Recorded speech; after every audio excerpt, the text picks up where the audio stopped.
Hey, this is Lynn. Happy Monday. Today is Weigh-In Monday. It's February the 5th, and I had a great week. And I was previously kind of, it wasn't really a stall, but it was just, I had 2 weeks where one I gained about zero point 0.4 of a pound, which wasn't much. And then the week after that, I came back down to my original.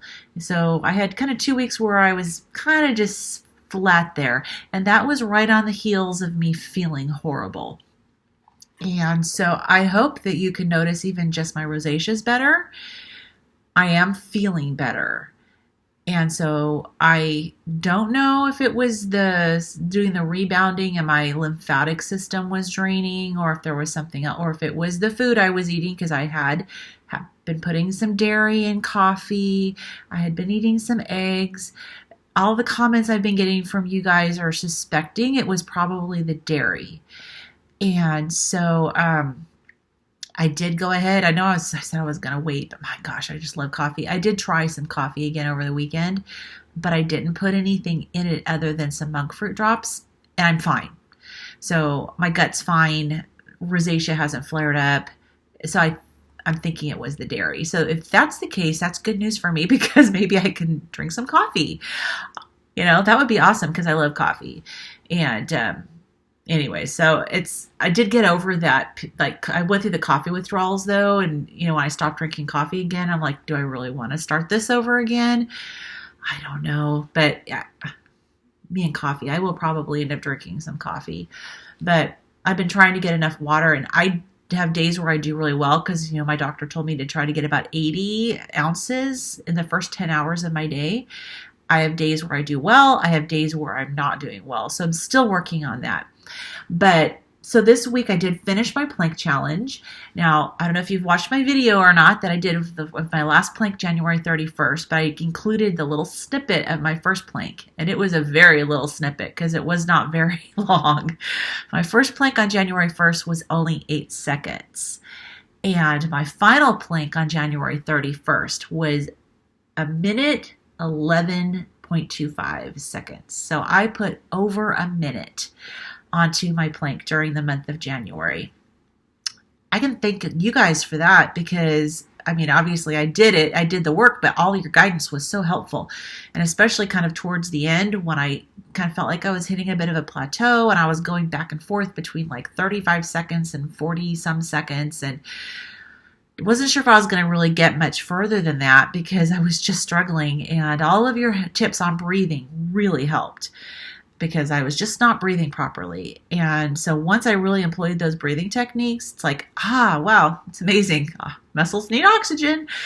I was able to hold it a lot longer. And so, yeah, super happy about that. I did start a step challenge for the month of February. And so I've been posting under my community post. I did post one initial on February 1st, an initial post about the challenge. And then I've been posting in the comments every day. And I've been reading your comments and responding to my step challenge. Now, I have days where I'm up here and I have days where I'm down there. And so I'm hoping as the month of February goes on that I develop better consistency. I realize there's going to be variation, but hopefully not like up, down, up, down. So yesterday was a very lazy day. Saturday, we went to my Dave's aunt's memorial service in Vancouver, British Columbia. And so there's more driving that day, more sitting that day, more just kind of standing around talking to people. So my steps for Saturday, Sunday weren't that great.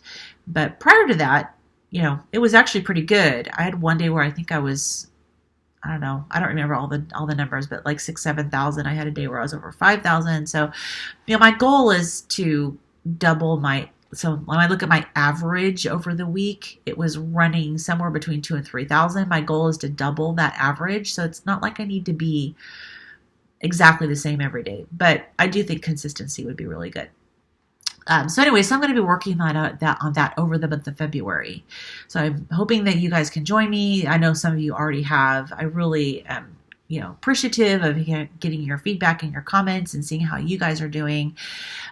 It's a little bit of an easier challenge for me, not necessarily physically easier, because it's out of my comfort zone to really make sure I'm active consistently, but it's easier from the viewpoint of I'm not filming a daily, video and posting. So I did take a little bit of break, a little bit of gap in posting videos, but I'm hoping that doing the accountability portion of it a little different this month will free up opportunity for me to explore other ways of things to post on my channel.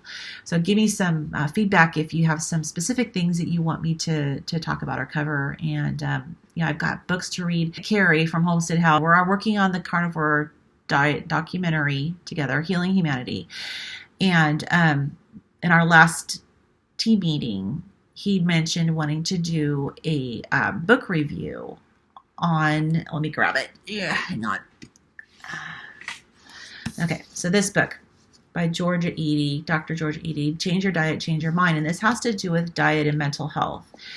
And so him and I, and maybe others, I'm not sure, but at this point it's just him and I, are going to do a book review on his channel.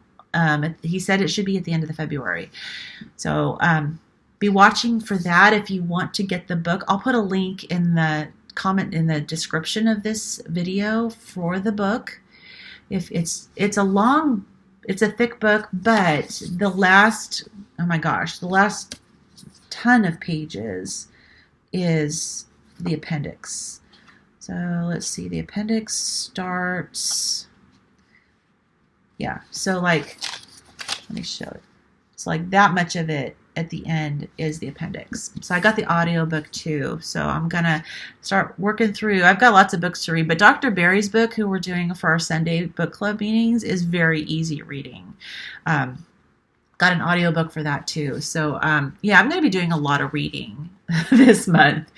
But anyway, so that's going to be kind of exciting. And so hopefully, I'm really excited about this book because, even though with me, my conditions are mast activation syndrome, morbid obesity, I have histamine issues with the mast cell disease, I do have a history. And if you've listened to my story, whether it be on other people's channels or my own channel, you'll know that I have a very, very serious history with mental health.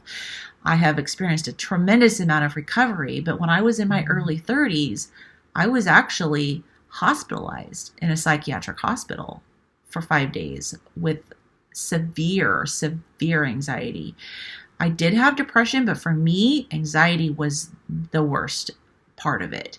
And I had agoraphobia. So I was diagnosed with severe clinical anxiety, clinical depression, agoraphobia, and there was one other diagnosis. I forget what it was.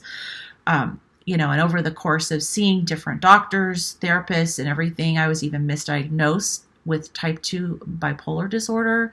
I was put on lithium, which was horrid. Lithium's scary, a little scary, but if you need it, that's one thing. I did not need it. And this doctor that diagnosed me was an intern, really new. Based this diagnosis on the fact that he saw me sitting in the waiting room and I had my legs crossed and I was kind of bouncing one leg. Okay, I was dealing with anxiety, so just because I'm bouncing one leg doesn't mean I'm hypomanic. He didn't think I was like type 1 bipolar because that's where you go into hypomania. But he thought, well, okay, you're type 2 bipolar. He's a little overzealous. I never went back and saw him again, but I did go on the lithium for a while. And it's like, it was a mess. It messed my gut up like crazy, and it just messed me up. So anyways, I have a history when it comes to mental health, and so I'm really interested in this book.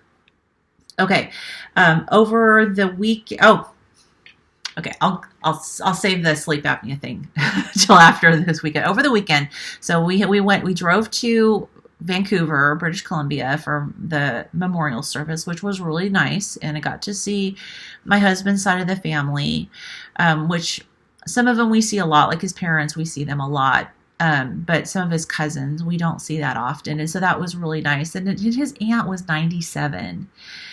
And she was really amazing lady. And she was born in 1926, and she was just had a wonderful life. And she was such a kind, caring person, and just, incredible. She just was such a refined lady, and she reminds me a lot of my mother. She was born a couple of years before my mother. My mom was born in 1927. So no, she was born in 1926, I think. So she was born about the same age as my dad. But the jewelry, all the hair, always beautiful, makeup, dressed beautifully. Last time I saw her was after her husband had passed away. She was like 93. She was still wearing heels. I mean, she was an amazing woman, but she was a 3-time cancer survivor, and this was the 4th time she got cancer, and the doctors wouldn't treat it because of her age. So unfortunately, she succumbed to cancer. But anyway, she lived a very long life and a very, very, had quite an impact on a lot of people. But afterwards, Dave and I went to Queen Elizabeth Park, which is right in the heart of South Vancouver. And that is where we went after we had dinner on our first date. And so we went ahead and we went there because we just celebrated on January 20th, the 35-year anniversary of our first date. Our first date was January 20th, 1989. And so we took a picture. I'll post it. I'll put it in here somewhere. We had a couple that was there right at this spot where he kissed me for the first time. And we asked them to take a picture of us. And so we took a picture right there at that spot, and it was really kind of cool. So anyways, that was nice. So we had a good day. Did get a little bit of walking there, but not a whole lot. Anyways, so my sleep apnea. I had done a video last week because after I did my weekly weigh-in video last Monday, that night, Monday night, I accidentally fell asleep without my CPAP machine. And I had been afraid to test out whether or not my sleep apnea was still a thing or not. So my accident tested it out. I was very surprised. My smartwatch, my cheap smartwatch, tracks my sleep really well. And I had 0 awakenings, so no apneic episodes. And my sleep, it breaks down my sleep into awakenings, light sleep, REM sleep, deep sleep. And all my numbers were perfect. And my O2 sats were average O2 sats for the night were 97%. When I had my sleep study, they were 83%. And so I was like, okay. And I had like 36 or 38 awakenings per hour, which was classified as severe. Again, not as severe as a lot of people, but it was still severe. So I've been sleeping with this CPAP machine for 15 years. And so I thought, well, let's just continue to see how I do. My husband observed me. I wasn't snoring. My breathing was very regular, steady. And so I have not slept with my CPAP machine at all this past week. And I told my husband, okay, well, let's just keep it there because we don't know for sure. And I did have one of you make a comment on my sleep apnea video that it does take a few days and the body can revert to disordered sleeping, which I'm assuming that this person is either a respiratory therapist or knows something about this. So I take your comments very seriously and take them to heart. So I thought, okay, I'm going to leave my CPAP machine out and I'm going to see how things go. And I'm also looking at things like my fatigue during the day, because before I was diagnosed with sleep apnea, I was exhausted, and I would probably like 15 minutes after I would wake up, I would hit this wall of fatigue that I would have to push through for the rest of the day. So everything's been great. My energy levels have been steady. My watch is still tracking. My O2 sats are still normal. If I do have an awake episode, it's actually one that I remember that I actually woke up. Like, say my husband got up early to go to work, or the dog woke me up, and because it'll tell me what time it was. I'm like, oh yeah, I was actually literally awake then. It's not like it was an apneic episode, and there's only been like a couple. So one thing I did notice is that very often my REM sleep is low. And I was wondering, is that because I'm not sleeping with my machine? But I tracked it back to while I was still using my machine, and I realized that, oh yeah, my REM sleep was often low then as well. So I do have some things I'm going to do to work on my sleep. I do need to, and again, this is like me needing to get to bed earlier, because your sleep cycles go in 90-minute cycles, and the REM cycles tend to get bigger as the night goes on. So you need to start your night early enough to where you can get to that substantial portion of your REM cycle. That's my understanding of how it works. So I'm slowly trying to get my sleep earlier and earlier. But anyways, that's fantastic news. So my husband actually did pack up my CPAP machine, put away my thing of distilled water, and at this point, I'm not using it. And so far I'm feeling good. If I start to feel bad, I'll revisit it, but so far so good. So that's fantastic news. I did go clothes shopping on Friday with my daughter. I had not tried on pants for the longest time. And when I was at my highest weight, which was right below 350 pounds, I was about a size 28, my pants. Now, my tops, I have gotten to the point right now where I can wear a size large in the normal women's section. I don't even need to go to the plus size section for my tops at this point, which is amazing. But I did go to Lane Bryant, which, if you're familiar, is an American, I don't know if it's international, but it's at least an American plus size women's store. So I went to Lane Bryant, and they do have a brand of pants that I really like. And so I was trying on jeans, I was trying on some slacks for the funeral, and I had no idea what size I wore, so I grabbed a bunch of 22s and 20s, and I know my bottom half is shrinking slower than my top half, but I found out that I am now a size 20. So I'm pretty excited. It's like the 22s were too big, and so I'm a size 20. So now I have a pair of size 20 blue jeans and a size 20 black jeans and a size 20 pair of black slacks that I wore to this service, and tops are size large. So yay. And I tried on a dress. Oh my gosh, I haven't worn a dress forever. And it was really cute. It was a size 20. So we'll see what's going to happen. I'm going to need to, before my daughter's wedding, I'm going to need to get a mother of the bride dress. I'm going to wait a little bit and see where I'm at as far as sizes go, because it'll probably be sometime in April when I buy that dress. So anyways, I have rambled on and on for a long time, and I haven't gotten to my weight loss, but I had all these topics and I was like, I want to share all these things. So it's been a good week.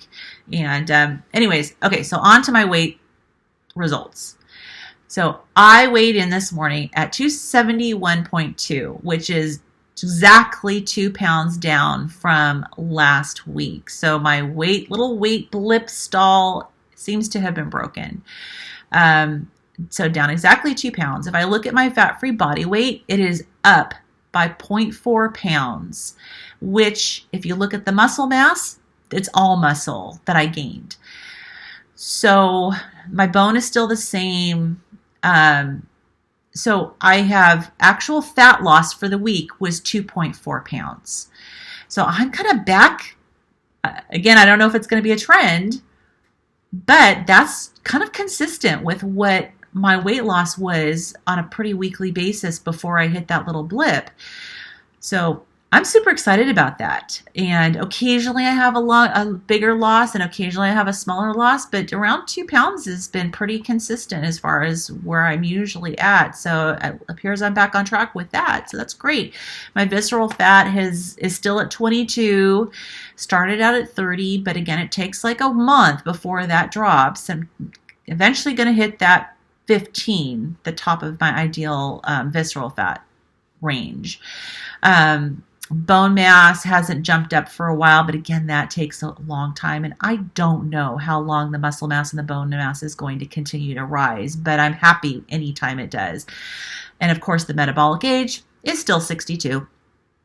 It hasn't figured out that I'm 55, but I've been harping on that since the beginning, and I obviously have to get these other numbers down a lot further before it starts to budge. But overall, I'm super pleased. And my totals since the beginning, so it's been, so May 31st was my first weigh-in. The 29th was when I started. But my first weigh-in, I have lost 68.4 pounds on the scale, but I have gained 23.4 pounds of good tissue, so muscle and bone. So my total fat loss since the beginning is 91.8 pounds. Woohoo! I am over the 90-pound mark, and I am super excited about that. Blown away, to be honest. Yeah, it's been 8 months. So 91 pounds of fat loss in 8 months is amazing. So I'm super happy. Anyways, that's it for this today for my update. I am doing a live stream tonight. And with a woman who has Lyme disease, celiac, a skin form of celiac, or a celiac disease that manifests more in the skin, and some other health conditions and depression. And so she's probably going to be new to you guys. She's not one of the people that you see on all the carnivore channels. So tune in, get introduced to her. I'm really looking forward to meeting her. I'm going to be doing a live stream on Thursday with Adam from Carnivore Today. He is one of the key people for the Carnivore Diet documentary. We work on the team together, and but he has a story. I mean, he's often interviewing people, but he has his carnivore story. And him and I do email back and forth and text and stuff behind the scenes because I've been kind of helping him navigate his histamine issues.